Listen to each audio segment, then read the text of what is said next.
एक जगह भी बोल दिए। तो पी ब्लॉक एलिमेंट आज हम शुरू करेंगे ग्रुप नंबर 14। तो आज हम शुरू करेंगे ग्रुप नंबर 14। लास्ट में हमने पढ़ा था ग्रुप नंबर 13 के बारे में। if हम ग्रुप नंबर 14 की बात करें तो पहला एलिमेंट जो आता है कार्बन, सिलिकॉन, जर्मेनियम। ये पहले तीन एलिमेंट है। तो पहले तीन एलिमेंट में से पहले रहेगा कार्बन, फिर रहेगा सिलिकॉन, फिर रहेगा जर्मेनियम, फिर रहेगा टिन और फिर रहेगा लेड। ठीक है। अब देखो नाम में कैसे कंफ्यूजन होता है। कार्बन का सिंबल सी है, सही है। सिलिकॉन का सिंबल ऐसा है, सही है। जर्मेनियम भी सही है, लेकिन टिन का सिंबल Sn क्यों आता है? टिन का सिंबल Sn इसलिए आता है क्योंकि टिन का जो लैटिन नेम है वो है स्टैनम, और टिन का लैटिन नेम स्टैनम होने की वजह से इसका सिंबल रहेगा Sn।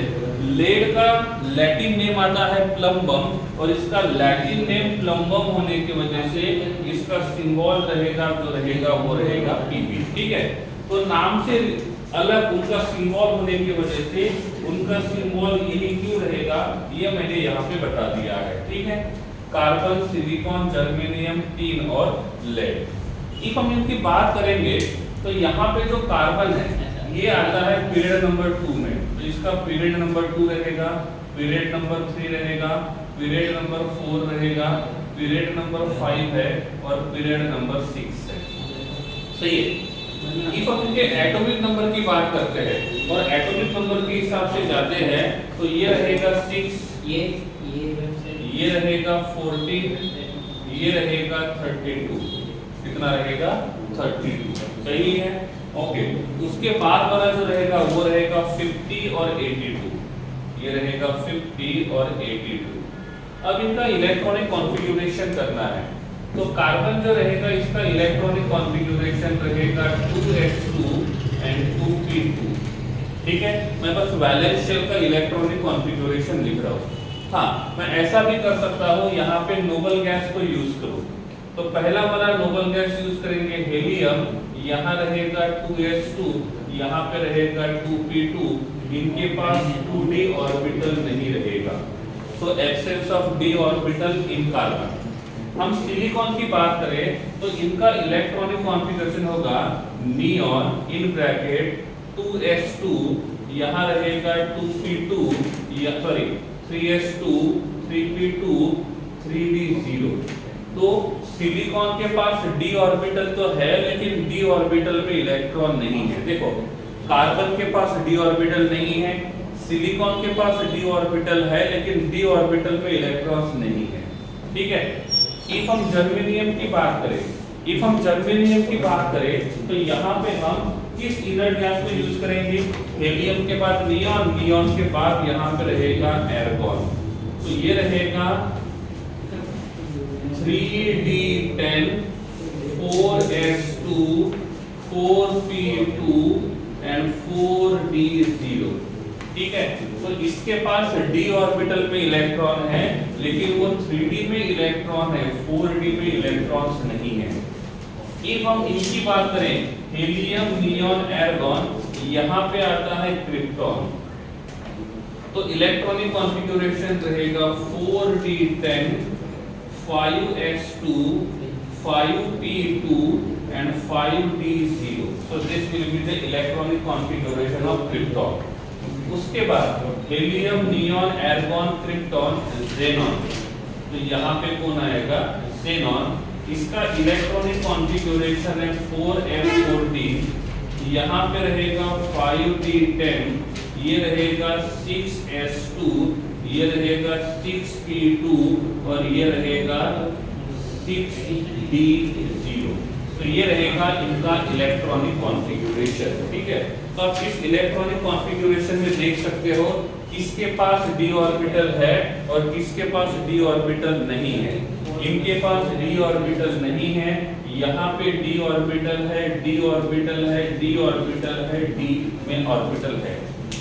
इसमें d ऑर्बिटल में इलेक्ट्रॉन्स नहीं है, इसमें d ऑर्बिटल में इलेक्ट्रॉन्स है, लेकिन ये इलेक्ट्रॉन्स, ये हमारा वैलेंस शेल होगा, ये हमारा सेकंड लास्ट शेल होगा, और सेकंड लास्ट शेल को बोलते हैं पेनल्टीमेट शेल।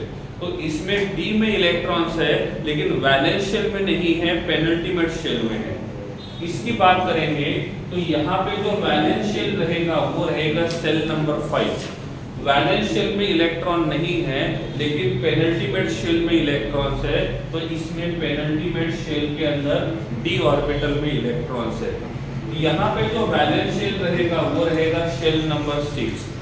यहाँ पे नंबर 5 रहेगा, इसको बोलेंगे पेनल्टीमेट शेल और इसको बोलेंगे एंटी पेनल्टीमेट शेल। लास्ट वाले शेल को बोलते हैं valence shell, second last shell को बोलते हैं हम लोग penultimate shell, valence shell, penultimate shell, anti penultimate shell. ठीक है, तो यहाँ पे हम देख सकते हैं इलेक्ट्रॉन कहाँ पे है और कितने इलेक्ट्रॉन्स है, डी के पास कितने इलेक्ट्रॉन है और एफ के पास कितने इलेक्ट्रॉन्स है।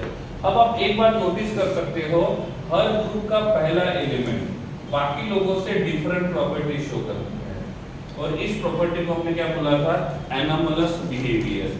तो एनोमलस बिहेवियर क्यों है, क्योंकि इसके पास डी ऑर्बिटल नहीं है, इनके पास डी ऑर्बिटल है। दूसरी बात, इनके पास नंबर ऑफ शेल 2 है, इनके पास नंबर ऑफ शेल ज्यादा है।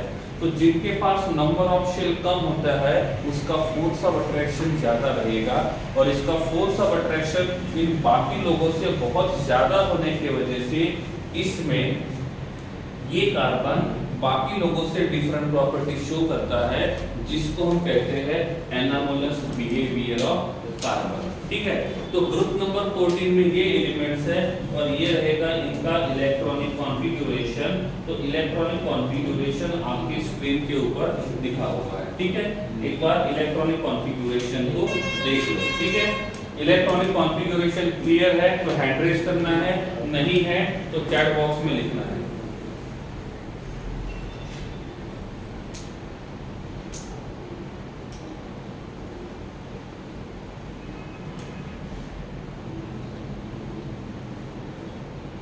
ठीक है, हाँ हैंड्स डाउन कर सकते हो, हैंड्स डाउन कर सकते हो। ठीक है, हाँ चलिए आगे बढ़ते हैं।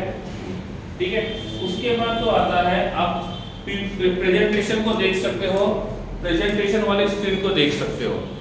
प्रेजेंटेशन स्क्रीन में लिखा हुआ है अबंडेंस एंड ऑकरेंस। तो कौन कितने क्वांटिटी में मिलेगा, महावीर पेनल्टीमेट और एंटी पेनल्टीमेट क्या है। देखो जो शेल होते हैं, शेल पेनल्टीमेट और एंटी पेनल्टीमेट शेल की बात करता हूं। शेल में जो लास्ट वाला शेल होता है, लास्ट शेल, इसको बोलते हैं वैलेंस शेल, इसको बोलेंगे वैलेंस शेल। जो सेकंड लास्ट वाला शेल होता है महावीर, जो सेकंड लास्ट वाला शेल होता है उसको बोलते हैं penultimate shell.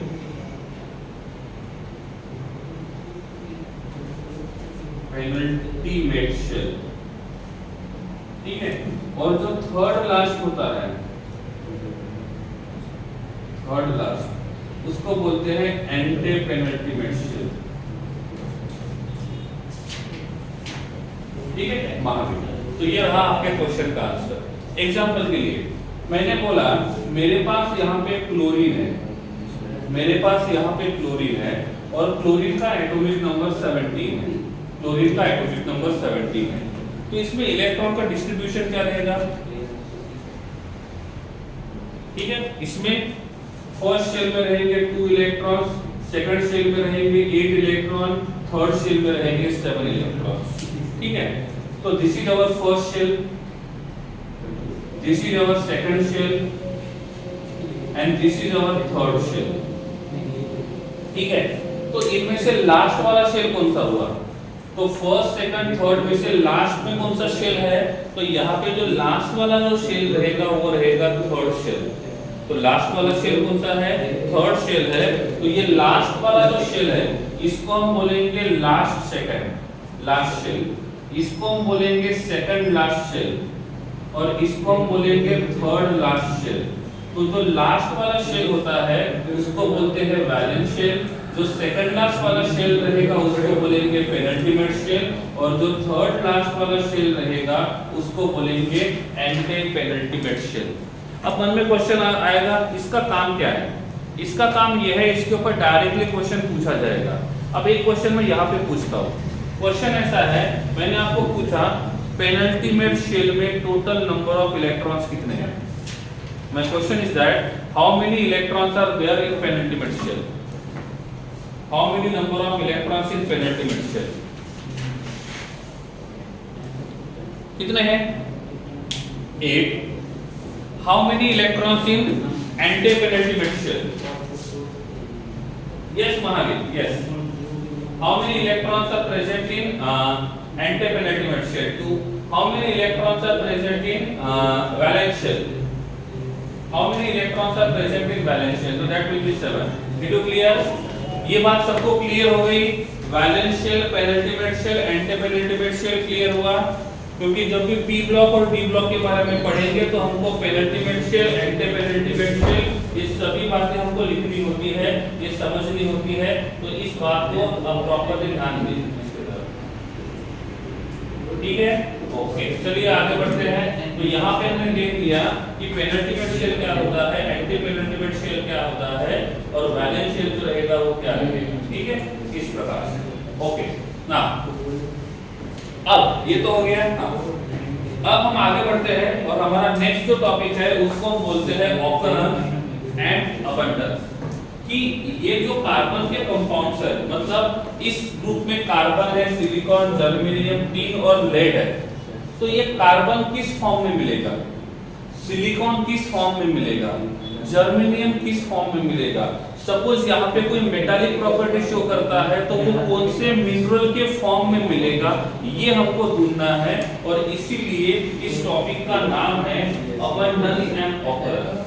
Abundance and occurrence का मतलब यहाँ पे जो पर्टिकुलर एलिमेंट रहेगा वो कौन से फॉर्म में मिल सकता है। ठीक है, एग्जांपल के लिए जैसे मैं पहले पॉइंट की बात करता हूँ, तो पहले पॉइंट में लिखा हुआ है carbon is present in combined state and free state. Carbon is present in the form of combined state and free state. अब आप ये बोलोगे इसमें फ्री स्टेट और कंबाइंड स्टेट क्या है, इसमें फ्री स्टेट और कंबाइंड स्टेट क्या है। अब देखो यहाँ पे मैंने ओनली कार्बन लिखा है, इसका मतलब ये फ्री स्टेट में है। फ्री का मतलब होता है अकेला प्रेजेंट रहेगा, या तो उसमें सेम टाइप के एटम्स रहेंगे। तो जिसमें ओनली वन टाइप के एटम्स प्रेजेंट होते हैं उसको हम कहते हैं फ्री स्टेट। और जिसमें एक से ज्यादा टाइप के एटम्स रहेंगे, देखो एक से ज्यादा एटम्स नहीं बोला है मैंने, एक से ज्यादा टाइप्स के एटम्स बोले हैं, वर्ड डिफरेंट है। एक से ज्यादा एटम होना या एक से ज्यादा टाइप के एटम्स होना, बोथ आर डिफरेंट। ठीक है, अब यहाँ पे लिखा मैंने H2, H2 में एक ही टाइप के एटम्स है या एक से ज्यादा टाइप के एटम्स है। H2 के अंदर एक ही टाइप के एटम्स है या एक से ज्यादा टाइप के एटम्स है, तो इसमें ओनली वन टाइप के एटम्स है, किसके, हाइड्रोजन के। और जिसमें ओनली वन टाइप के एटम्स होते हैं उसको हम बोलते हैं फ्री। ठीक है, ओके, तो जिसमें वन टाइप के एटम्स होते हैं उसको हम बोलेंगे फ्री स्टेट, और जिसमें मोर देन वन टाइप के एटम्स रहेंगे उसको हम बोलेंगे कंबाइंड स्टेट। मैंने यहाँ पे लिखा कार्बन, ठीक है, उसके बाद मैंने यहाँ पे लिखा डायमंड। क्या लिखा, डायमंड। डायमंड जो होता है ये ओनली कार्बन का बनता है। डायमंड जो है वो ओनली कार्बन का बना हुआ है, तो इसमें ये डायमंड जो रहेगा ये फ्री स्टेट में आएगा या कंबाइंड स्टेट में आएगा। इस डायमंड के अंदर ओनली कार्बन के एटम्स है, इसका मतलब पूरे डायमंड के अंदर only one types of atoms है, और इसीलिए डायमंड जो रहेगा वो फ्री स्टेट में आएगा। इसमें आएगा फ्री स्टेट। सपोज मैंने यहाँ पे लिखा है CO2, तो CO2 जो है इसको हम लोग फ्री स्टेट कंसीडर करेंगे या कंबाइंड स्टेट कंसीडर करेंगे। क्या करना चाहिए आपके हिसाब से, इसको क्या करना चाहिए, कंबाइंड स्टेट कंसीडर करना चाहिए। अब किसी ने पूछा कंबाइंड स्टेट क्यों बोलेंगे, तो हम बोलेंगे इसमें कार्बन के साथ ऑक्सीजन कंबाइंड हुआ है, और कार्बन के साथ ऑक्सीजन कंबाइंड होने की वजह से ये जो रहेगा ये रहेगा कंबाइंड स्टेट। ठीक है, देवर्स जिप्सम जो है ये फ्री स्टेट में नहीं है, जिप्सम जो है वो कंबाइंड स्टेट में है। जिप्सम का मॉलिक्यूलर फॉर्मूला है CaSO4 2 moles of H2O. This is gypsum. This is gypsum.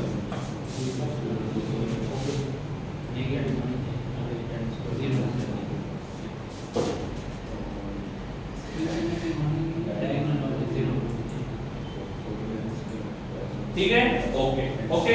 तो ये जो रहेगा ये रहेगा कंबाइंड स्टेट। अब मैंने पूछा मेरे पास यहाँ पे CO3 -2 है, तो ये कौन से स्टेट में रहेगा? ये कौन से स्टेट में रहेगा, फ्री स्टेट में या कंबाइंड स्टेट में? कौन से स्टेट में रहेगा? ये वाला जो रहेगा ये रहेगा कंबाइंड स्टेट में, क्योंकि यहाँ पे कार्बन के साथ ऑक्सीजन है। जैसे मैं यहाँ पे डायमंड की बात करता हूँ, वैसा ही एक और यहाँ पे होता है जिसको हम बोलते हैं ग्रेफाइट। ये जो ग्रेफाइट होता है ये ग्रेफाइट ओनली कार्बन का बना हुआ है। डायमंड जो है वो ओनली कार्बन का बना हुआ है, वैसे ही ग्रेफाइट जो है ये भी ओनली कार्बन का बना हुआ है। और इस ग्रेफाइट के अंदर ओनली वन टाइप के एटम्स है, और ओनली वन टाइप के एटम्स होने की वजह से हम इसको क्या बोलेंगे, फ्री स्टेट बोलेंगे या कंबाइंड स्टेट बोलेंगे? क्या बोलेंगे? इसको हम लोग फ्री स्टेट बोलेंगे। इसका मतलब ये जो रहेगा ये यहाँ पे फ्री स्टेट में रहेगा। तो उन्होंने ऐसा बोला है कि कार्बन जो है कार्बन दो फॉर्म में आता है, या तो वो फ्री स्टेट में रहेगा या तो वो कंबाइंड स्टेट में रहेगा। नेचर में CO2 या कार्बन जो रहेगा वो दोनों फॉर्म में मिलेगा, वो कंबाइंड स्टेट में भी मिलेगा और CO2 और फ्री स्टेट के फॉर्म में भी मिलेगा। यहाँ पे उन्होंने लिखा हुआ है कोल है, डायमंड है, ग्रेफाइट है, ये फ्री स्टेट है। कार्बन मोनोऑक्साइड, कार्बन डाइऑक्साइड जो रहेगा, ठीक है महावीर, गुड। यहाँ पे आप फुलेरिन का एग्जांपल भी ले सकते हो। जो फुलेरिन होता है, ये फुलेरिन जो होता है ये भी ओनली कार्बन का बना हुआ है। ये फुलेरिन जो है ये भी ओनली कार्बन का बना हुआ है। तो इस फुलेरिन को भी हम लोग फ्री स्टेट में कंसीडर कर सकते हैं, ठीक है। क्या आपको ये समझ में आ गया फ्री स्टेट क्या होता है और कंबाइंड स्टेट क्या होता है? क्या आपको ये समझ में आ गया फ्री स्टेट क्या होता है, कंबाइंड स्टेट क्या होता है? इफ आपका आंसर यस है तो हैंड रेज कर देना है, नहीं तो अपना आंसर आप चैट बॉक्स में लिख सकते हो। बस मिनिमम 20 लोगों के हैंड रेज चाहिए मिनिमम, उससे ज्यादा रहेंगे तो वेल एंड गुड, बट 20 लोग तो होने चाहिए ऐसा मुझे लगता है। 17 ही हो गए, 18 हो गए, 19 ही बस, 20 नहीं, ओके हो गए 20। चलो आगे बढ़ते। अब मैंने पूछा यहाँ पे SiO2 है, इसको क्या बोले हम लोग, फ्री स्टेट बोले या कंबाइंड स्टेट बोले? तो यहाँ पे जो सिलिकॉन है, इस सिलिकॉन के साथ यहाँ पे ऑक्सीजन अटैच्ड है, इसका मतलब SiO2 जो रहेगा ये कंबाइंड स्टेट में रहेगा, ठीक है। मैंने यहाँ लिखा है C2H4, यहाँ पे भी कार्बन है और इसमें जो कार्बन है ये हाइड्रोजन के साथ कंबाइन हुआ है, और इसीलिए ये C2H4 जो रहेगा ये कंबाइंड स्टेट में रहेगा, ठीक है। अब क्वेश्चन ये आता है कार्बन कितने टाइप के आइसोटोप शो करेगा? कार्बन जो रहेगा वो कितने टाइप के आइसोटोप शो करेगा? अब हमने आइसोटोप्स पढ़ा था। आइसोटोप्स का मतलब क्या होता है? The compounds having same molecular formula but different structural formula. Sorry that is isomer. Isotopes का मतलब होता है एटॉमिक नंबर सेम रहेगा, एटॉमिक मास नंबर जो रहेगा वो डिफरेंट रहेगा। इसमें जो कार्बन होता है ये कितने आइसोटोप्स में पाया जाता है पहले वो देखेंगे, ठीक है। उनका परसेंटेज कितना है वो भी देखेंगे। तो पहला होता है C12, फिर होता है C13, फिर होता है C14। ये तीन कॉमन है, C12, C13, C14। उसके बाद यहाँ पे C11 भी होता है और C8 भी होता है। C11 भी होता है और C8 भी होता है, लेकिन हम इसको मोस्ट ऑफ द टाइम पे या सबसे ज्यादा क्वांटिटी में C12 प्रेजेंट है, सबसे ज्यादा क्वांटिटी में C12 प्रेजेंट है, और C12 का क्वांटिटी होता है 99.8%। कितना होता है? सॉरी 98.8%। तो यहाँ पे ये 98.8% कार्बन 12 होता है, और इसीलिए हम कार्बन 12 के हिसाब से ही जाते हैं, ठीक है। तो कार्बन के 5 आइसोटोप है, C12, C13, C14, C C11 और C8, ठीक है। लेकिन हम जो नॉर्मल यूज करते हैं वो होता है C12 वाला। कौन सा रहेगा? C12, ठीक है। जैसे हमने कार्बन के बारे में देखा, वैसे हम सिलिकॉन के बारे में देखते हैं। तो सिलिकॉन बेसिकली दो फॉर्म में सबसे ज्यादा क्वांटिटी में मिलता है नेचर में। नेचर में सिलिकॉन सबसे ज्यादा क्वांटिटी में दो फॉर्म में मिलता है।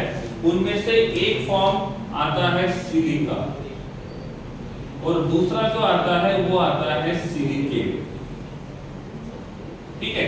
एक आता है सिलिका और दूसरा आता है सिलिकेट। आई थिंक दोनों आपको वेल नोन होने चाहिए, ये दोनों के दोनों आपको वेल नोन होने चाहिए। सिलिका का मतलब होता है SiO2, सिलिका का मतलब होता है SiO2 और SiO2 से दो टाइप के मटेरियल बनते हैं।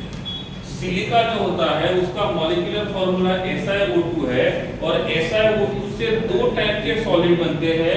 एक सॉलिड जो होता है उसमें पार्टिकल्स का अरेंजमेंट रेगुलर होता है और दूसरा ऐसा सॉलिड होता है जिसमें पार्टिकल्स का अरेंजमेंट इररेगुलर होता है। क्या होता है? इररेगुलर।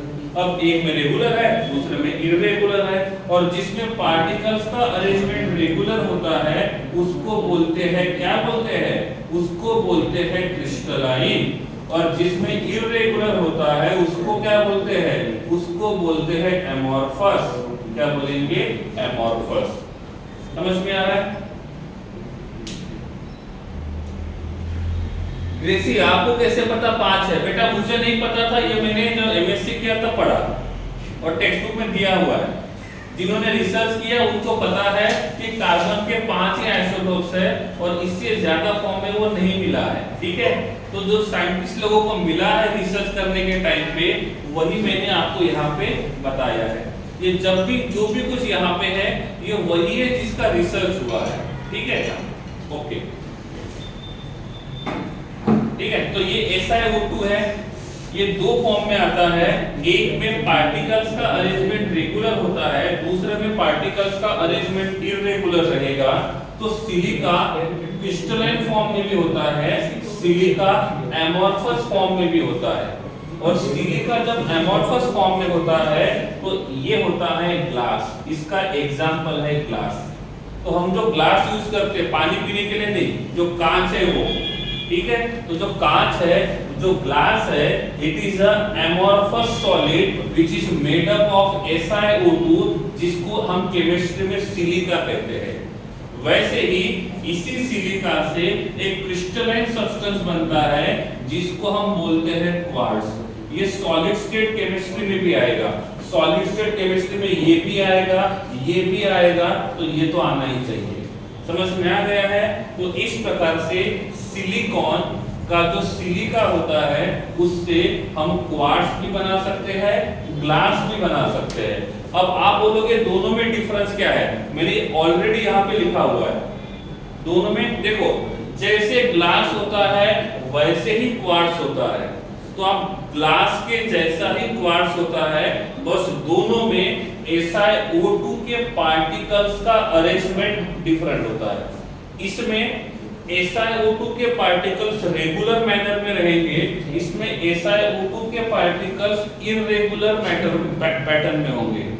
और ग्लास में SiO2 के पार्टिकल्स इररेगुलर पैटर्न में होने की वजह से जब भी ग्लास टूटता है तो वो स्ट्रेट लाइन में नहीं टूटता है, वो जिगजैग वे में टूटता है। उसका रीजन ये होता है कि वो इररेगुलर है। जिसको नॉर्मली तोड़ने के बाद वो ऐसा 2 इक्वल हाफ में डिवाइड होता है, स्ट्रेट लाइन में टूटता है, इसका मतलब वो क्रिस्टलाइन है, इसका मतलब वो क्रिस्टलाइन है। और जिसको आपने नॉर्मली तोड़ा और तोड़ने के टाइम पे वो जिगजैग होता है, उसका सरफेस जो रहेगा कटिंग वाला वो स्मूथ नहीं होता है, इसका मतलब वो एमॉर्फस है। तो सिंपली वो क्रिस्टलाइन है कि एमॉर्फस है, ये पता करने का एक और तरीका है कि उसको सिंपली कट करो। वो स्मूथ एरिया में कट हो रहा है, इसका मतलब क्रिस्टलाइन है। वो रफ सरफेस में कट हो रहा है, इसका मतलब वो एमॉर्फस। तो ग्लास जो है और क्वार्ट्ज दिखने में दोनों सेम ही होते हैं, बट दोनों के अंदर पार्टिकल्स का अरेंजमेंट अलग अलग होता है, एक में रेगुलर होता है और दूसरे में इरेगुलर होता है। So this is about the SiO2। SiO2 clear है तो हैंड रेज करो, डाउट्स है तो चैट बॉक्स में लिख दो।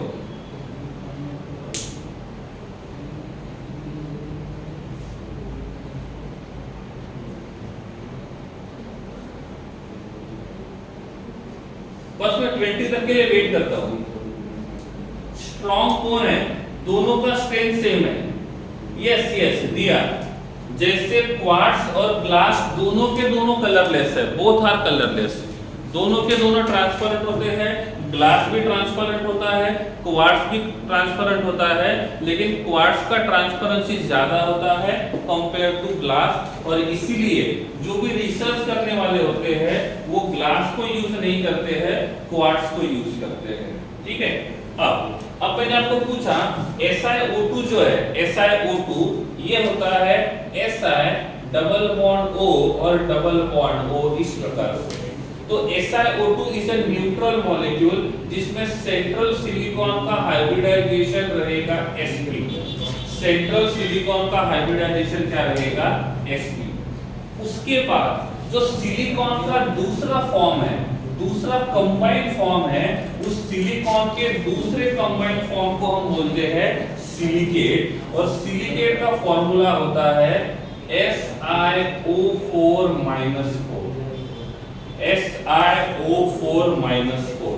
ठीक है।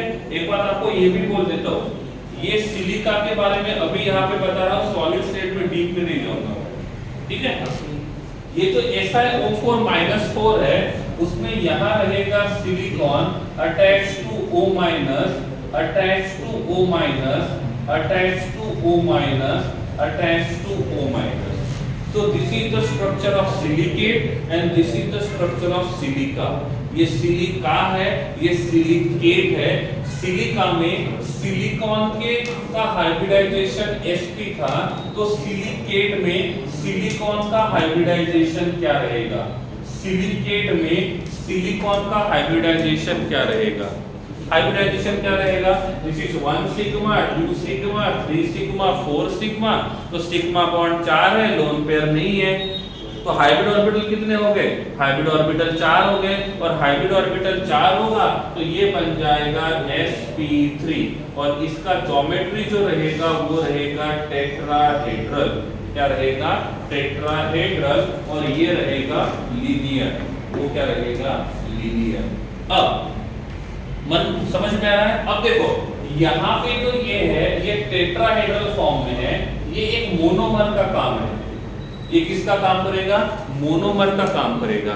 क्या लगता है ये मोनोमर स्टेबल होगा कि अनस्टेबल होगा? ये जो मोनोमर लिखा है मैंने यहाँ पे SiO4 -4, ये स्टेबल होगा कि अनस्टेबल होगा? इसके ऊपर ओवरऑल चार्ज कितना है? इसके ऊपर ओवरऑल चार्ज है -4 और जिसके ऊपर चार्ज होता है वो अनस्टेबल होता है। जिसके ऊपर चार्ज होता है वो अनस्टेबल होता है। इसका मतलब यहाँ पे जो सिलिकेट है इट इज अनस्टेबल। तो एक सिलिकेट दूसरे सिलिकेट के साथ बॉन्ड बनाएगा, दूसरा सिलिकेट तीसरे सिलिकेट के साथ बॉन्ड बनाएगा, तीसरा सिलिकेट चौथे सिलिकेट के साथ बॉन्ड बनाएगा।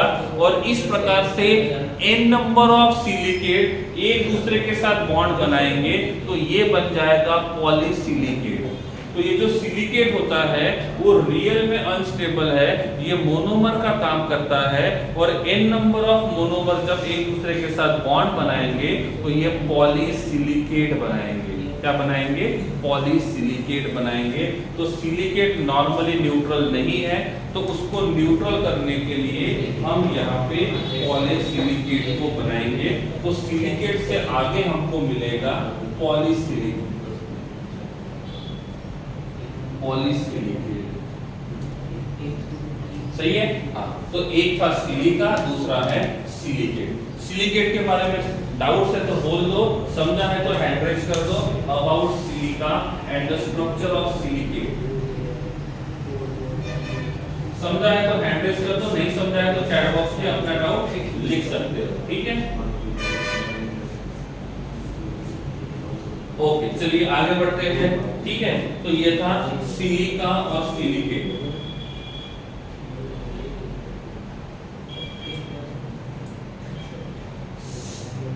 पॉलीसिलिकेट कहाँ यूज होता है? ग्रेसिव। इसी चैप्टर में देखो, अभी तो हम लोग इंट्रोडक्शन पढ़ रहे हैं, हमारा सेकंड वाला स्लाइड ही चल रहा है।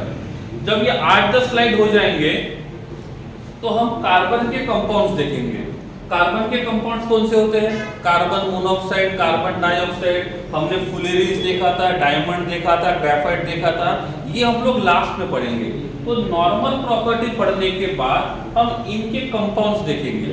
तो पहले कार्बन के कंपाउंड्स देखेंगे, फुलेरीज, डायमंड, ग्रेफाइट, ये सब।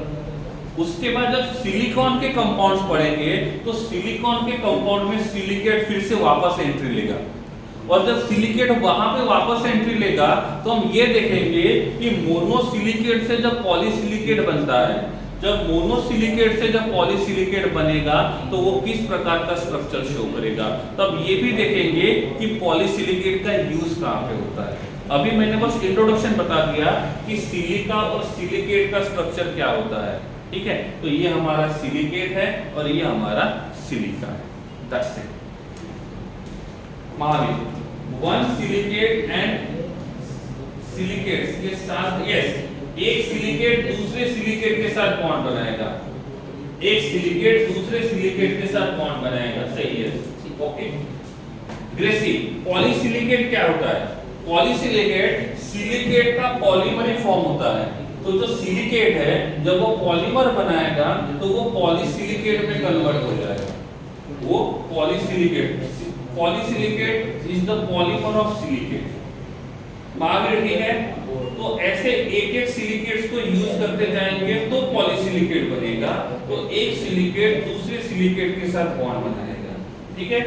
जैसे Sn जो है T, वो आता है कैल्सियम में फॉर्म होता है। लेड जो होता है मतलब Pb जो है उसकी भी यहाँ पे मोनोमर्स मिनरल्स के नाम दिए हैं। Pb 3 मिनरल्स में जनरली हमको मिलता है, लेड, गैलेना, एनर्जेसाइट और cerussite. These are the 3 minerals of lead. और जर्मेनियम जो है वो बहुत कम क्वांटिटी में मिला है, ठीक है। तो Sn, जर्मेनियम, Sn और लेड, इनके बारे में बस उनके मिनरल्स के नाम आपको देख लेना है। एक बार प्रेजेंटेशन देख लो, उनमें से किसी का मतलब नहीं समझा होगा तो पूछ सकते हो। प्रेजेंटेशन नंबर 2 देख लो, स्लाइड नंबर 2 देख लो, उनमें से कुछ नहीं समझा है तो पूछो, अदरवाइज आगे चलते हैं। इफ समझा है तो स्क्रीनशॉट निकाल सकते हो। ये लास्ट में जो लिखा हुआ है ये कैसेटेराइट और ये सब कुछ, these are the names of minerals। और मिनरल्स के नेम में समझाने लायक कुछ नहीं है, वो उसको एज इट इज आपको याद रखना है।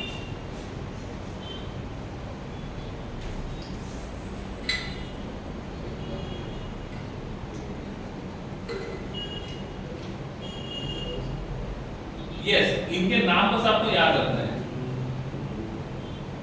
Sn और Pb में ब्लू कलर में क्या लिखा हुआ है? ओके, देवर्ष और महावीर, ये जो है ये इनके नाम है। तो ये जो PbS है, इस PbS को गैलेना के नाम से जाना जाता है। तो these are the names of minerals and these are the formula of minerals। तो ये मिनरल्स के नाम है, ये सब कुछ, और ये मिनरल्स का फॉर्मूला है, ठीक है देवर्ष? ओके, चलो आगे बढ़ते हैं। अब यहाँ पे हमको कुछ प्रॉपर्टीज पढ़नी है, ठीक है। पहले उनको देख लेते हैं कौन से प्रॉपर्टी पढ़ रहे हैं। सबसे पहले मैं आपको पूछता हूँ किसका एटॉमिक नंबर सबसे ज्यादा है। तो किसका एटॉमिक नंबर सबसे ज्यादा है? तो सबसे ज्यादा एटॉमिक नंबर जो है वो Pb का है, और सबसे कम एटॉमिक नंबर जो है वो कार्बन का है, ठीक है। ओके, अब इफ हम साइज की बात करें, साइज,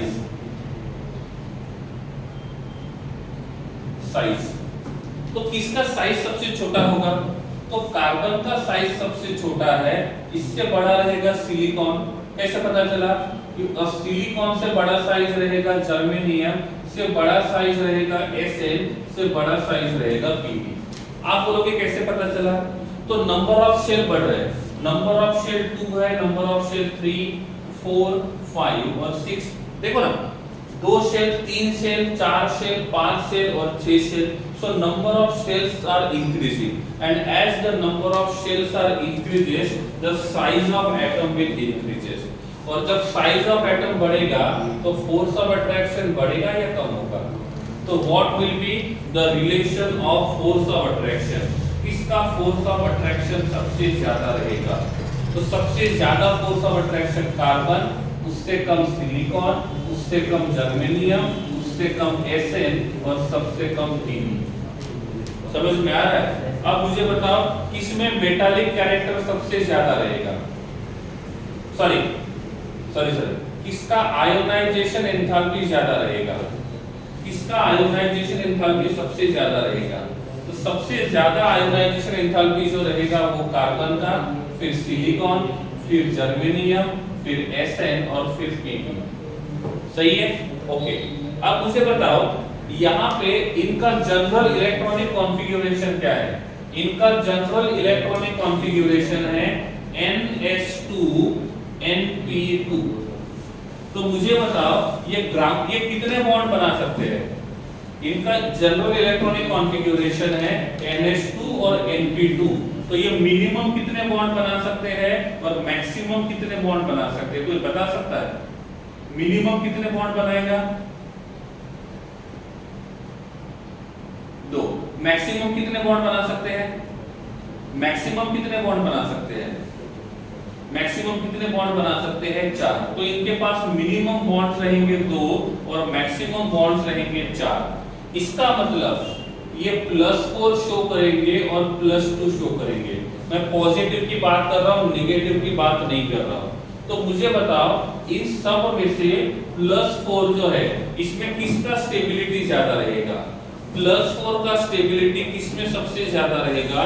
तो stability of +4 is directly proportional to size. सही है? या इनवर्सली प्रोपोर्शनल टू साइज. तो अप टू बॉटम देखो, जब ये इनर्ट पेयर इफेक्ट शो करेगा तब 2 बॉन्ड बनाएगा. जब इनर्ट पेयर इफेक्ट शो नहीं करेगा तो वो 4 बॉन्ड बनाएगा. इनर्ट पेयर इफेक्ट शो करेगा तो वो 2 बॉन्ड बनाएगा. इनर्ट पेयर इफेक्ट शो नहीं करेगा तो वो 4 बॉन्ड बनाएगा. अब मुझे बताओ इनमें से सबसे ज्यादा इनर्ट पेयर इफेक्ट कौन शो करेगा? इनमें से सबसे ज्यादा इनर्ट पेयर इफेक्ट कौन शो करेगा? एनीवन? इन सब में से सबसे ज्यादा इनर्ट पेयर इफेक्ट कौन शो करेगा? ओके. मैंने आपको लिख के दिया था inert pair effect is directly proportional to size. तो जितना साइज बड़ा रहेगा उतना इनर्ट पेयर इफेक्ट सबसे ज्यादा रहेगा. तो मुझे बताओ इन सब में से किसका साइज सबसे बड़ा है? किसका साइज सबसे बड़ा है? Pb का साइज सबसे बड़ा है. तो Pb का साइज सबसे बड़ा है तो वो इनर्ट पेयर इफेक्ट शो करेगा. और जो इनर्ट पेयर इफेक्ट शो करता है वो लोअर ऑक्सीडेशन नंबर में ज्यादा स्टेबल होता है. इसका मतलब +2 में सबसे ज्यादा स्टेबिलिटी जो रहेगा. देखो मैक्सिमम ऑक्सीडेशन नंबर का स्टेबिलिटी, मैक्सिमम ऑक्सीडेशन का नंबर का स्टेबिलिटी जो है वो टॉप टू बॉटम जाते हैं तो डिक्रीज होता है. टॉप टू बॉटम जाएंगे तो डिक्रीज होगा. लेकिन मिनिमम ऑक्सीडेशन नंबर, मैं पॉजिटिव की बात कर रहा हूं, नेगेटिव की नहीं. तो मिनिमम ऑक्सीडेशन नंबर का जो स्टेबिलिटी होता है वो मिनिमम ऑक्सीडेशन नंबर का स्टेबिलिटी हम टॉप टू बॉटम जाते हैं तो बढ़ता है. तो यहाँ पे जो ग्रुप नंबर 14 है ये पॉजिटिव में 2 ही ऑक्सीडेशन नंबर शो करेंगे, +2 और +4. तो +2 और +4 में से कौन सा ऑक्सीडेशन नंबर मैक्सिमम है? कौन सा ऑक्सीडेशन नंबर मैक्सिमम है? +4. और प्लस मैक्सिमम ऑक्सीडेशन नंबर का स्टेबिलिटी जब टॉप टू बॉटम जाते हैं तो बढ़ता है, सॉरी कम होता है. तो इनमें से सबसे ज्यादा स्टेबिलिटी रहेगा कार्बन का और सबसे कम स्टेबिलिटी रहेगा Pb का. तो ये रहेगा कार्बन, यहाँ पे सिलिकॉन, ये जर्मेनियम, ये Sn और ये Pb. सही है? तो मिनिमम पॉजिटिव ऑक्सीडेशन नंबर कौन सा है? मिनिमम पॉजिटिव ऑक्सीडेशन नंबर रहेगा +2, और +2 में क्या होता है, मिनिमम पॉजिटिव ऑक्सीडेशन नंबर का स्टेबिलिटी टॉप टू बॉटम जाते हैं तो बढ़ता है, तो +2 में सबसे ज्यादा स्टेबल रहेगा Pb+2 और सबसे कम स्टेबल रहेगा कार्बन। तो यहाँ पे कार्बन का स्टेबिलिटी सबसे कम है और यहाँ पे Pb का स्टेबिलिटी सबसे ज्यादा है। ठीक है, ये दोनों सीक्वेंस जिसको समझ में आ गए हैं वो हैंड रेज करेंगे, जिनको नहीं समझा है वो अपना डाउट चैट बॉक्स में लिख सकते हैं। ये दोनों सीक्वेंस जिनको समझ में आ गए हैं वो हैंड रेज करेंगे, जिनको नहीं समझा है वो चैट बॉक्स में लिख सकते हैं।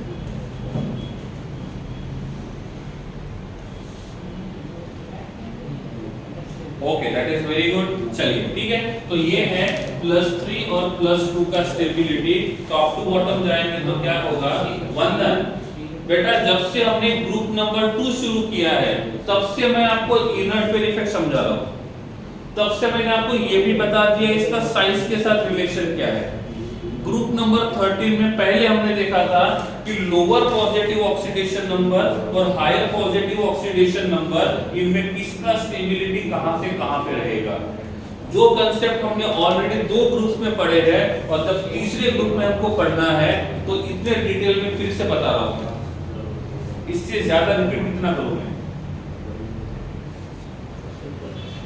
ठीक है, so this is about the radius. ठीक है, तो इस प्रकार से हमने आयोनाइजेशन एंथैल्पी देखा, फोर्स ऑफ अट्रैक्शन देखा, साइज देखा, +4 और +2 दोनों का स्टेबिलिटी देखा। सपोज मैं आपको बोलता हूं SiCl4 और PbCl4 किसका स्टेबिलिटी ज्यादा रहेगा।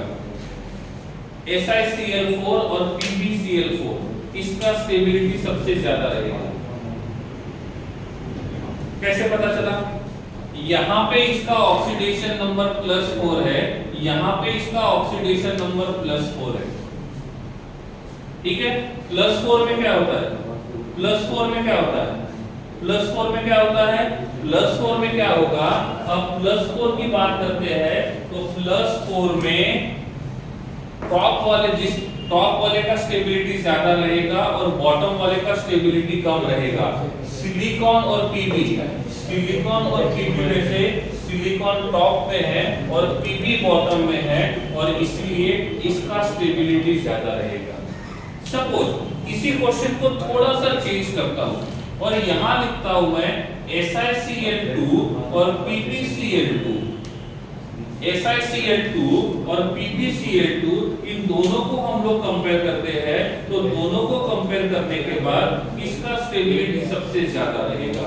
ये समझने के लिए हम यहाँ पे लिखेंगे +2, यहाँ पे लिखेंगे +2, दोनों +2 ऑक्सीडेशन नंबर शो कर रहे हैं और +2 ऑक्सीडेशन नंबर में लोअर वाला ज्यादा स्टेबल होता है और अपर वाला कम स्टेबल होता है, तो PbCl2 का स्टेबिलिटी SiCl2 के साथ ज्यादा रहेगा। ठीक है, तो इस प्रकार से हम यहाँ पे किसी भी मॉलिक्यूल का, किसी भी कंपाउंड का स्टेबिलिटी यहाँ पे कंपेयर कर सकते हैं। ठीक है, अब सिंपल सी बात है, हम कार्बन से लेकर Pb के तक जा रहे हैं तो एटम का साइज बढ़ रहा है और एटम का साइज बढ़ेगा तो सबसे कम फोर्स ऑफ अट्रैक्शन Pb में रहेगा और सबसे ज्यादा फोर्स ऑफ अट्रैक्शन जो रहेगा वो कार्बन में रहेगा। सबसे कम फोर्स ऑफ अट्रैक्शन Pb में रहेगा, सबसे ज्यादा फोर्स ऑफ अट्रैक्शन कार्बन में रहेगा। तो मुझे बताओ, कार्बन कार्बन का बॉन्ड तोड़ना है और Pb Pb का बॉन्ड तोड़ना है, तो कौन सा बॉन्ड इजीली टूटेगा। कार्बन कार्बन और Pb Pb इनमें से कौन सा बॉन्ड इजीली टूटेगा, कौन सा बॉन्ड इजीली टूटेगा, Pb वाला। क्यों, क्योंकि Pb का फोर्स ऑफ अट्रैक्शन सबसे कम है और कार्बन का फोर्स ऑफ अट्रैक्शन सबसे ज्यादा है। तो इसी से बता सकते हैं कि इनमें से कार्बन का मेल्टिंग पॉइंट सबसे कम रहेगा और Pb का मेल्टिंग पॉइंट कार्बन का मेल्टिंग पॉइंट सबसे ज्यादा रहेगा और Pb का मेल्टिंग पॉइंट सबसे कम रहेगा। तो इफ हम यहाँ पे टॉप टू बॉटम जाते हैं तो मेल्टिंग पॉइंट जो रहेगा वो क्या होना चाहिए, बढ़ना चाहिए। मेल्टिंग पॉइंट जो रहेगा वो क्या होना चाहिए, बढ़ना चाहिए। ठीक है, तो इस प्रकार से हम यहाँ पे देख सकते हैं कि एटॉमिक नंबर से लेकर इलेक्ट्रॉनिक कॉन्फ़िगरेशन से लेकर लास्ट में हमने मेल्टिंग पॉइंट तक के प्रॉपर्टी देख ली है। ये एक बार देख लो, कुछ डाउट्स है तो पूछो। पूरा रिपीट करना पॉसिबल नहीं है क्योंकि सेम कंसेप्ट सभी चला रहे हैं।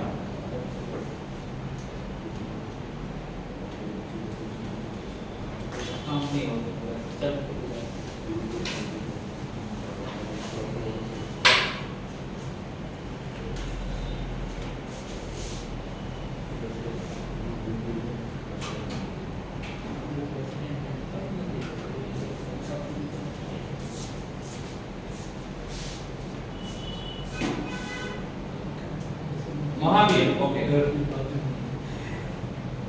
Top to bottom melting point term cube होगा। ओके, सिंपल रीजन देखो महावीर, जब भी हम किसी को मेल्ट कर रहे हैं इसका मतलब उन दोनों को हम दूर लेके जाएंगे। समझ में आ रहा है? अब देखो मैंने बोला यहाँ पे पार्टिकल्स कार्बन और कार्बन के हैं, तो ये इनका न्यूक्लियस के बीच का डिस्टेंस कम है, तो ये बॉन्ड जो रहेगा वो स्ट्रॉन्ग रहेगा। लेकिन मैं पीबी की बात करता हूँ, पीबी की, तो ये एक पीबी का साइज है और ये दूसरे पीबी का साइज है, तो ये इसका न्यूक्लियस है, ये इसका न्यूक्लियस है। समझ में आ रहा है?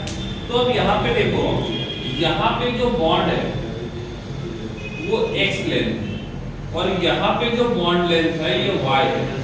ठीक है, ये कार्बन और कार्बन का बॉन्ड लेंथ है और ये पीबी और पीबी का बॉन्ड लेंथ है। आप मुझे बताओ किसका बॉन्ड लेंथ ज्यादा है? महावीर और ऋषभ, कार्बन कार्बन और पीबी और पीबी, इनमें से किसका बॉन्ड लेंथ ज्यादा है? ओके, पीबी का बॉन्ड लेंथ ज्यादा है, दैट्स ओके। किसका फोर्स ऑफ अट्रैक्शन ज्यादा है? किसका फोर्स ऑफ अट्रैक्शन ज्यादा है? कार्बन का। किसका बॉन्ड तोड़ना डिफिकल्ट होगा? किसका बॉन्ड तोड़ना डिफिकल्ट होगा? किसका बॉन्ड तोड़ना डिफिकल्ट होगा? कार्बन कार्बन के बीच का बॉन्ड तोड़ना डिफिकल्ट होगा, इसीलिए कार्बन का मेल्टिंग पॉइंट ज्यादा होगा कंपेयर टू पीबी। समझ में आ रहा है ऋषभ? अब ऋषभ, देवर्ष, महावीर क्लियर हुआ? ठीक है, हाँ। तो melting point, boiling melting point जो होता है वो डिपेंड करता है फोर्स ऑफ अट्रैक्शन के ऊपर कि किसका फोर्स ऑफ अट्रैक्शन कितना है। जिसका फोर्स ऑफ अट्रैक्शन ज्यादा रहेगा उनको सेपरेट करने के लिए ज्यादा एनर्जी देना पड़ेगा, तो उनका बॉइलिंग मेल्टिंग पॉइंट जो रहेगा वो ज्यादा रहेगा। ठीक है, तो इस प्रकार से ये था मेल्टिंग पॉइंट वाला। और कोई डाउट है? यहाँ पे जितने पॉइंट पढ़े हैं उनमें कोई डाउट्स है? डाउट्स पूछो, रिपीट करने के लिए मत करो, क्योंकि ये तीसरा ग्रुप है जो कंटिन्यू हम लोग पढ़ रहे हैं। ठीक है, तो रिपीटेशन सॉल्यूशन नहीं है। ओके, चलिए आगे बढ़ते हैं। कार्बन, ठीक है, तो सबसे पहला हम जो एलिमेंट, जिस एलिमेंट के बारे में पढ़ने वाले हैं वो रहेगा कार्बन। ठीक है, कार्बन का एटॉमिक नंबर कितना है? कार्बन का एटॉमिक नंबर कितना है? 6। ओके, कार्बन के फर्स्ट शेल में 2 इलेक्ट्रॉन है और कार्बन के सेकंड शेल में 4 इलेक्ट्रॉन है। तो कार्बन के फर्स्ट शेल में 2 इलेक्ट्रॉन है और कार्बन के सेकंड शेल में 4 इलेक्ट्रॉन है। So carbon atomic number is 6, first shell में 2 रहेंगे और सेकंड शेल में 4 रहेंगे। अब मुझे बताओ कार्बन के वैलेंस शेल में कितने इलेक्ट्रॉन है? कार्बन के वैलेंस शेल में कितने इलेक्ट्रॉन है? 4। पेनल्टीमेट शेल में कितने इलेक्ट्रॉन्स हैं? पेनल्टीमेट शेल में कितने इलेक्ट्रॉन हैं? 2। तो पेनल्टीमेट शेल में इलेक्ट्रॉन जो रहेंगे वो 2 रहेंगे। Okay, that's good. ओके, हमारे बॉडी के अंदर जितने भी कंपाउंड्स हैं उनमें से मतलब जो मेजॉरिटी में प्रेजेंट है, प्रोटीन बोलो, कार्बोहाइड्रेट्स बोलो, शुगर बोलो, इन सब के अंदर कौन प्रेजेंट होता है? कार्बन। हमने बोला हमारे पास शुगर है C12, H22, O11, यहाँ पे भी कार्बन है। हमारे बॉडी के अंदर कार्बन डाइऑक्साइड है, ये भी गैस है। हमारे पास प्रोटीन्स है, हमारे पास अमीनो एसिड है, तो तो ये सभी के सभी जो कंपाउंड्स है ये सभी के सभी किसके बने हैं? कार्बन के बने। इसका मतलब हमारे बॉडी के अंदर कार्बन इनफ क्वांटिटी में प्रेजेंट है। ओके, मैंने आपको पूछा लिथियम लिथियम और बोरॉन बोरॉन किसके बीच का बॉन्ड स्ट्रांग होना चाहिए? किसके बीच का बॉन्ड स्ट्रांग होना चाहिए? लिथियम लिथियम और बोरॉन बोरॉन किसके बीच का बॉन्ड ज्यादा स्ट्रांग होना चाहिए? I am asking to all of you, lithium lithium और बोरॉन बोरॉन किसके बीच का बॉन्ड सबसे ज्यादा स्ट्रांग होना चाहिए? ओके, आप लोगों के आंसर बहुत डिफरेंट डिफरेंट आ रहे हैं, तो थोड़ा सा फ्लैशबैक में जाना पड़ेगा। ठीक है, थोड़ा सा फ्लैशबैक में चले जाते हैं। ओके, सबसे पहली बात, रूल नंबर 1, जिसके पास नंबर ऑफ शेल ज्यादा है उसका फोर्स ऑफ अट्रैक्शन ज्यादा होगा, और फोर्स ऑफ अट्रैक्शन ज्यादा होगा तो साइज छोटा होगा। जहां पे रूल नंबर 1 एप्लीकेबल नहीं होता है वहां पे रूल नंबर 2 को अप्लाई करते हैं, जिसका एटॉमिक नंबर ज्यादा है। एटॉमिक नंबर सिंबल क्या है? ए या जेड? एटॉमिक नंबर का सिंबल क्या है? ए या जेड? ठीक है, तो जिसका एटॉमिक नंबर ज्यादा रहेगा उसका न्यूक्लियर चार्ज ज्यादा रहेगा, जिसका न्यूक्लियर चार्ज ज्यादा रहेगा उसका फोर्स ऑफ अट्रैक्शन ज्यादा रहेगा, और जिसका फोर्स ऑफ अट्रैक्शन ज्यादा रहेगा इसका साइज छोटा रहेगा, उसका साइज छोटा रहेगा। ठीक है, ओके। अब बताओ, लिथियम जो है ये आता है 2 और 1, और बोरॉन जो है वो आता है 2 और 3। अब मुझे बताओ लिथियम और बोरॉन में से किसका साइज छोटा है? लिथियम और बोरॉन में से किसका साइज छोटा है?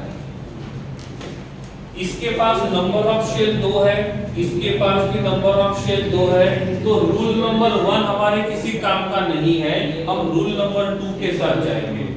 रूल नंबर 2 के साथ जाएंगे। समझ में आ रहा है? क्लियर है?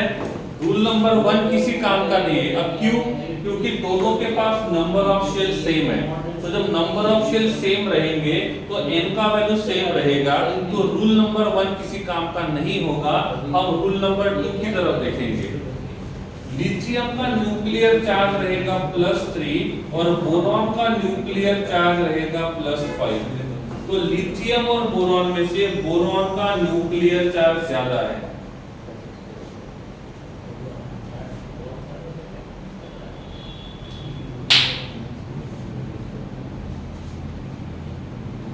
ठीक है, ओके। महावीर आपका क्वेश्चन को रिलेट नहीं कर रहा है, ठीक है ना? +3 और +5, महावीर आप किसको रिलेट कर रहे हो समझ में नहीं आ रहा है। +3 और +5 किसका न्यूक्लियर चार्ज ज्यादा है? बोरॉन का न्यूक्लियर चार्ज ज्यादा है, तो जिसका न्यूक्लियर चार्ज ज्यादा है उसका फोर्स ऑफ अट्रैक्शन ज्यादा रहेगा, और जिसका फोर्स ऑफ अट्रैक्शन ज्यादा रहेगा उसका साइज छोटा रहेगा। तो अब फोर्स ऑफ अट्रैक्शन के हिसाब से देखेंगे तो किसमें फोर्स ऑफ अट्रैक्शन ज्यादा रहेगा? लिथियम और बोरॉन में से किसमें फोर्स ऑफ अट्रैक्शन ज्यादा रहेगा? नंबर ऑफ शेल बढ़ेंगे, फोर्स ऑफ अट्रैक्शन कम होगा और साइज बढ़ जाएगा। पहला वाला गलत हुआ था। ओके, महावीर समझ गया, मैं महावीर समझ गया। ठीक है, ओके। नंबर ऑफ शेल बढ़ेंगे, फोर्स ऑफ अट्रैक्शन कम होगा, साइज बढ़ेगा। ओके, टाइपिंग मिस्टेक हो गया था। ठीक है, हाँ ध्यान दो जरा। तो लिथियम और बोरॉन में से किसका फोर्स ऑफ अट्रैक्शन ज्यादा है? तो बोरॉन का न्यूक्लियर चार्ज प्लस ज्यादा है, लिथियम का न्यूक्लियर चार्ज कम है, तो बोरॉन का फोर्स ऑफ अट्रैक्शन जो रहेगा वो लिथियम से ज्यादा है। और जिसका फोर्स ऑफ अट्रैक्शन ज्यादा होता है, जिसका फोर्स ऑफ अट्रैक्शन ज्यादा होता है उसका साइज जो होता है वो कम होता है। तो बोरॉन का साइज छोटा है और लिथियम का साइज बड़ा है। ये जिनको समझ में आ गया है वो हैंड रेस करेंगे, नहीं समझा है चैट बॉक्स में लिखेंगे। ये जिनको समझा है वो हैंड रेस करेंगे, जिनको नहीं समझा है वो चैट बॉक्स में लिखेंगे।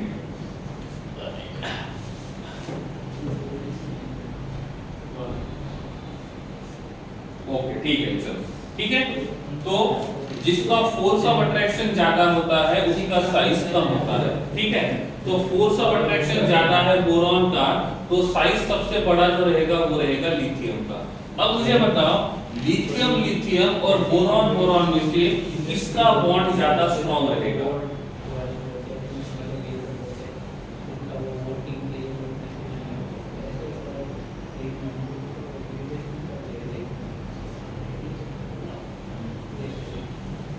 किसका बॉन्ड ज्यादा स्ट्रांग रहेगा? बोरॉन। इसका मतलब बॉन्ड एंथैल्पी देखेंगे, ठीक है। अब ये तो हुई फोर्स ऑफ अट्रैक्शन की बात, और bond enthalpy is inversely proportional to size.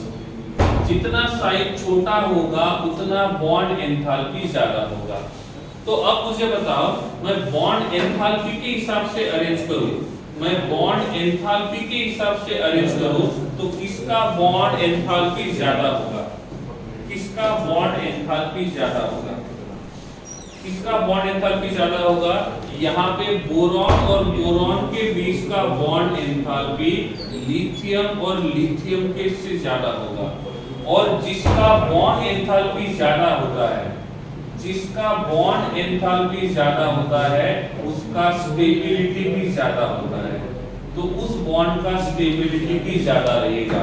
तो यहाँ पे बोरॉन और बोरॉन के बीच का बॉन्ड एंथैल्पी ज्यादा है, तो हम बॉन्ड का स्टेबिलिटी देखें, हम बॉन्ड का स्टेबिलिटी देखें तो यहाँ पे बोरॉन और बोरॉन के बीच का बॉन्ड ज्यादा स्ट्रांग रहेगा कंपेयर टू लिथियम और लिथियम। ये क्लियर हुआ? ये समझ में आ रहा है? ये समझ में आ रहा है? यस तो हैंड रेज करो, नहीं तो चैट बॉक्स में लिख दो।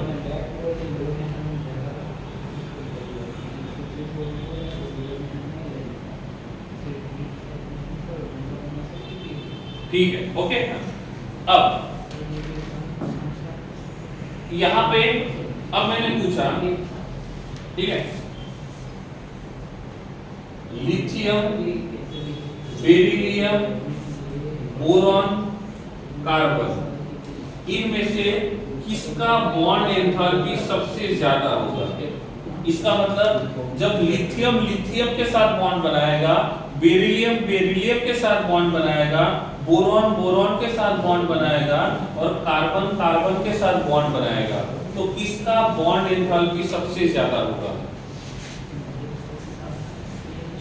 कौन किसका बॉन्ड एंथैल्पी सबसे ज्यादा होगा? किसका बॉन्ड एंथैल्पी सबसे ज्यादा होगा? इसका मतलब सबसे ज्यादा बॉन्ड एंथैल्पी रहेगा कार्बन के बीच का और सबसे कम बॉन्ड एंथैल्पी रहेगा लिथियम में। सबसे कम बॉन्ड एंथैल्पी रहेगा लिथियम में। Bond enthalpy is inversely proportional to size. सबसे छोटा साइज कार्बन का है, तो जिसका साइज सबसे छोटा उसका बॉन्ड एंथैल्पी सबसे ज्यादा है, ठीक है। तो सबसे ज्यादा बॉन्ड एंथैल्पी कार्बन का और सबसे कम रहेगा लिथियम का। तो मुझे बताओ सबसे ज्यादा स्टेबल बॉन्ड किसके बीच में होगा? किसके बीच का बॉन्ड सबसे ज्यादा स्टेबल होगा? तो हम देखेंगे तो bond enthalpy and stability of bond both are directly proportional. तो लिथियम के बीच का बॉन्ड सबसे ज्यादा अनस्टेबल रहेगा और कार्बन के बीच का बॉन्ड जो रहेगा वो सबसे ज्यादा स्टेबल रहेगा। ये दोनों समझे हैं तो हैंड रेज करना है, नहीं समझा है तो चैट बॉक्स में लिखना है। आगे चलते हैं।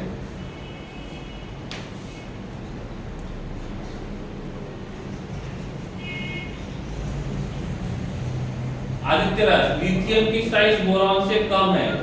बेटा देखो, लिथियम और बोरॉन दोनों के पास नंबर ऑफ शेल कम है, तो रूल नंबर 1 यूज नहीं करेंगे, ठीक है आदित्य राज। रूल नंबर 2 देखेंगे।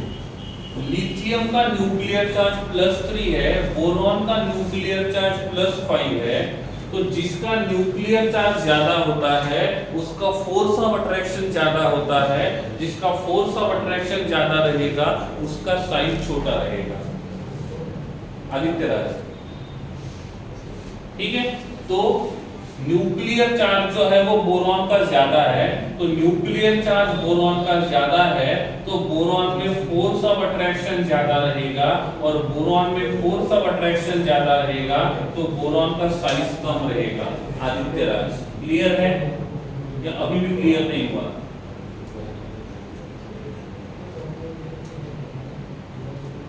ठीक है, ओके, ठीक है, हाँ ठीक है। तो लेफ्ट टू राइट जाएंगे तो हम देखेंगे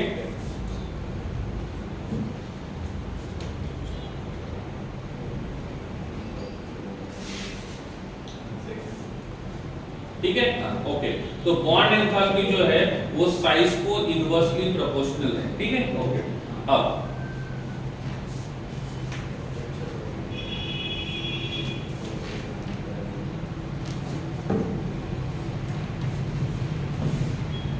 मैंने पूछा carbon carbon, nitrogen nitrogen, oxygen oxygen, किसका बॉन्ड एंथैल्पी सबसे ज्यादा होगा?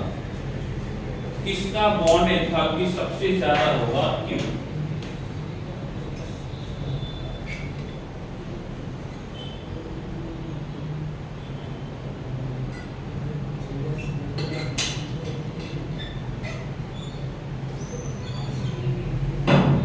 किसका बॉन्ड एंथैल्पी ज्यादा रहेगा और क्यों?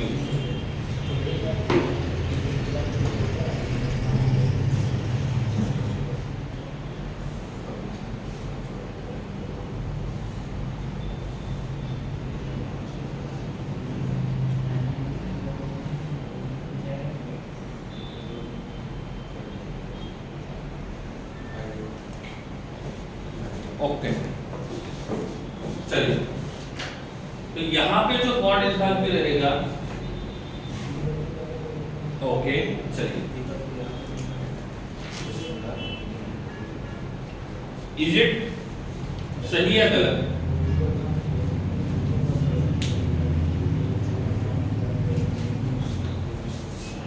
देखो, वन मोर थिंग, यहां पे अभी 36 लोग हैं, ठीक है। अब आप हो, और जब मैं आपको पूछता हूं, समझा है तो आप हैंड रेज भी नहीं कर रहे हो, डाउट्स है वो भी नहीं पूछ रहे हो, तो लाइव होके बैठ गए हो बस शुरू करके।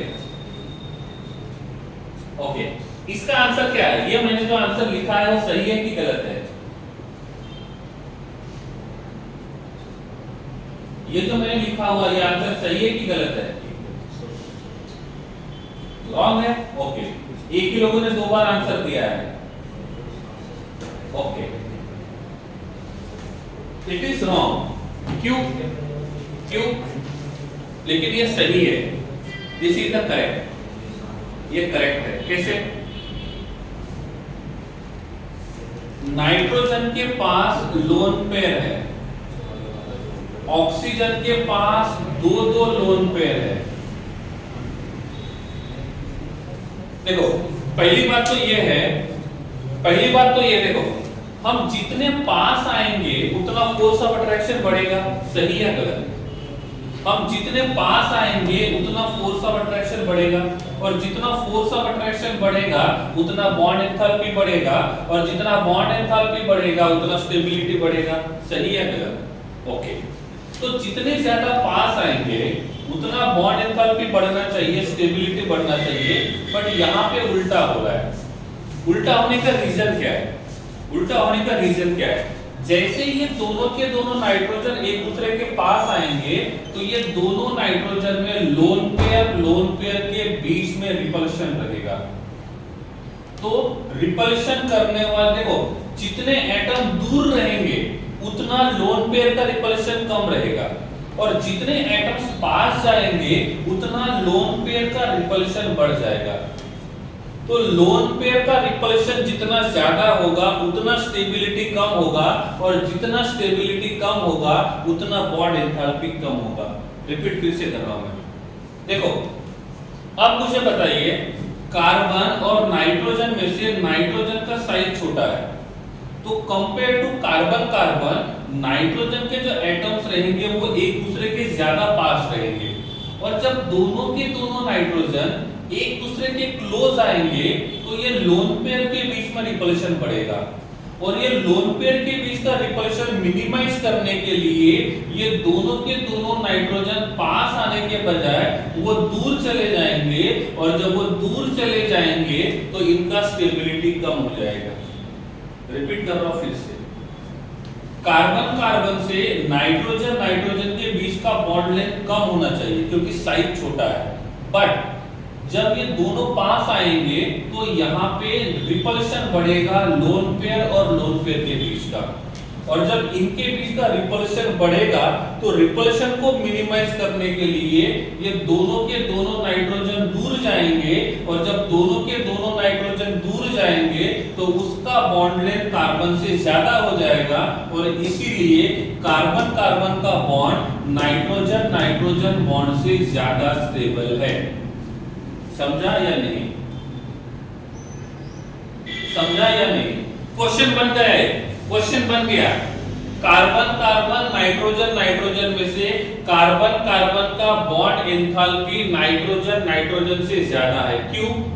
Reason is that because nitrogen having two lone pairs, carbon having no lone pair, carbon having no lone pair, और इसीलिए इसका स्टेबिलिटी कम है, इसमें रिपल्शन है, इसमें रिपल्शन नहीं है, तो इसका स्टेबिलिटी कम है, इसका स्टेबिलिटी ज्यादा है, और जिसका स्टेबिलिटी ज्यादा उसका बॉन्ड एंथैल्पी ज्यादा है।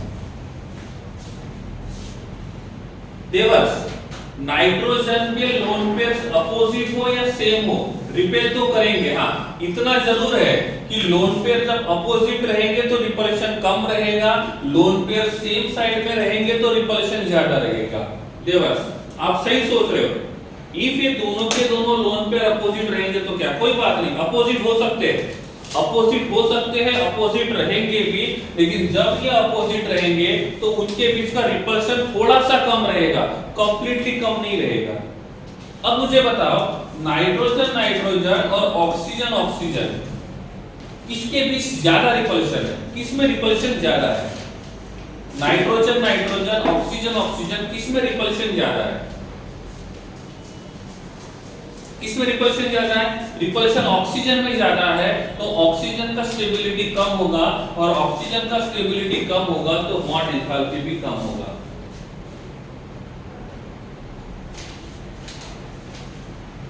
समझ में आ रहा है? तो हम यहाँ पे देखेंगे बॉन्ड एंथैल्पी, तो बॉन्ड एंथैल्पी में क्या होगा, लिथियम से ज्यादा रहेगा बेरिलियम, से ज्यादा रहेगा बोरॉन, से ज्यादा रहेगा कार्बन, से कम रहेगा नाइट्रोजन, से कम रहेगा ऑक्सीजन, से कम रहेगा फ्लोरीन। समझ में आ रहा है? तो अब मुझे बताओ, पीरियड नंबर 2 में सबसे ज्यादा बॉन्ड एंथैल्पी किसका है? सबसे ज्यादा बॉन्ड एंथैल्पी किसका है? तो सबसे ज्यादा बॉन्ड एंथैल्पी किसका है? कार्बन का है। सबसे ज्यादा बॉन्ड एंथैल्पी कार्बन का है, और जिसका बॉन्ड एंथैल्पी ज्यादा होता है वो कैटेनेशन प्रॉपर्टी भी ज्यादा शो करता है। तो मैं यहां पे लिख सकता हूं, bond enthalpy is directly proportional to ability of catenation. क्या बोलेंगे? Ability of catenation. ठीक है, कैटेनेशन का मतलब क्या होता है, ये आपके स्क्रीन के ऊपर लिखा हुआ है, देखो कैटेनेशन का मतलब क्या होता है वो भी लिखा हुआ है। अब वहां पे देखो, सबसे ज्यादा बॉन्ड एंथैल्पी कार्बन का है, और सबसे ज्यादा बॉन्ड एंथैल्पी कार्बन का होने की वजह से कार्बन जो है वही कैटेनेशन प्रॉपर्टी शो करेगा। एक बार कैटेनेशन का मतलब बता देता हूं। कैटेनेशन का मतलब होता है सिमिलर मॉलिक्यूल के साथ बॉन्ड बनाना, मतलब कार्बन कार्बन के साथ, कार्बन कार्बन के साथ, कार्बन कार्बन के साथ। तो जब सेम एटम एक दूसरे के साथ बॉन्ड बनाते हैं तो इस प्रॉपर्टी को बोलते हैं catenation property, and catenation property is directly proportional to bond energy. तो जिसका बॉन्ड एनर्जी सबसे ज्यादा रहेगा उसका कैटेनेशन प्रॉपर्टी भी सबसे ज्यादा रहेगा, और इसीलिए कार्बन जो होता है वो कैटेनेशन प्रॉपर्टी शो करता है। कार्बन जो रहेगा वो क्या करेगा? कैटेनेशन प्रॉपर्टी को शो करेगा। क्या कैटेनेशन प्रॉपर्टी क्लियर हुआ? कार्बन ही कैटेनेशन प्रॉपर्टी ज्यादा क्यों शो करता है? नाइट्रोजन कैटेनेशन प्रॉपर्टी क्यों शो नहीं करता है? Why only carbon catenation property ज्यादा और नाइट्रोजन का कैटेनेशन प्रॉपर्टी क्यों शो करता है? क्लियर हुआ है? समझ में आ गया? क्लियर है? समझाया तो हैंडल करना है, नहीं समझाया तो डाउट पूछना है, ठीक है। कैटेनेशन प्रॉपर्टी बार बार रिपीट होता है। बॉन्ड एंथैल्पी सबसे ज्यादा रहेगा कार्बन का, और इसीलिए कार्बन देखो उससे नीचे आएंगे तो साइज तो बढ़ेगा ही, तो फोर्स ऑफ अट्रैक्शन कम हो जाएगा। उससे राइट साइड में जाएंगे तो भी कम हो रहा है, उससे लेफ्ट साइड में जा रहे हैं तो भी कम हो रहा है। इसका मतलब सबसे ज्यादा कैटेनेशन प्रॉपर्टी जो रहेगा वो कार्बन ही शो कर रहा है, और इसीलिए हम यहाँ पे देखेंगे कि ये किस प्रकार से कैटेनेशन प्रॉपर्टी को शो करेगा। आप स्क्रीनशॉट निकाल सकते हो, इफ स्क्रीनशॉट निकालना है तो। लास्ट में निकाला है इट शो एनोमलस प्रॉपर्टी, ये हमने ग्रुप नंबर 2 में भी पढ़ा था, ग्रुप नंबर 13 में भी पढ़ा था। क्यों शो करता है उसका रीजन भी आपको पता है, you can take screenshot.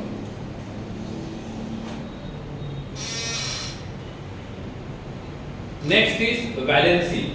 Carbon के ग्रुप वाले कितने वैलेंसी शो करेंगे? ग्रुप नंबर 14 वाले कितनी वैलेंसी शो करेंगे? कितनी वैलेंसी शो करेंगे? ये 2 बॉन्ड भी बनाएंगे, 4 बॉन्ड भी बनाएंगे। ये -2 और +2 रहेगा, ये -4 और +4 रहेगा। इनर्ट पेयर इफेक्ट शो करेगा तो +2, इनर्ट पेयर इफेक्ट शो नहीं करेगा तो -2, ठीक है।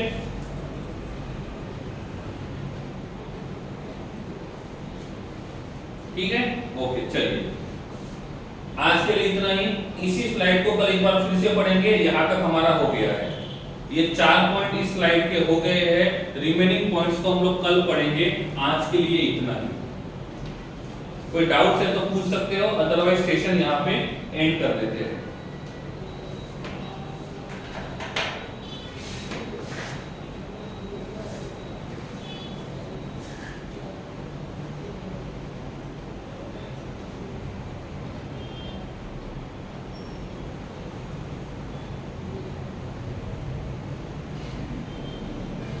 महावीर क्या किया आपने, समझ में नहीं आ रहा है?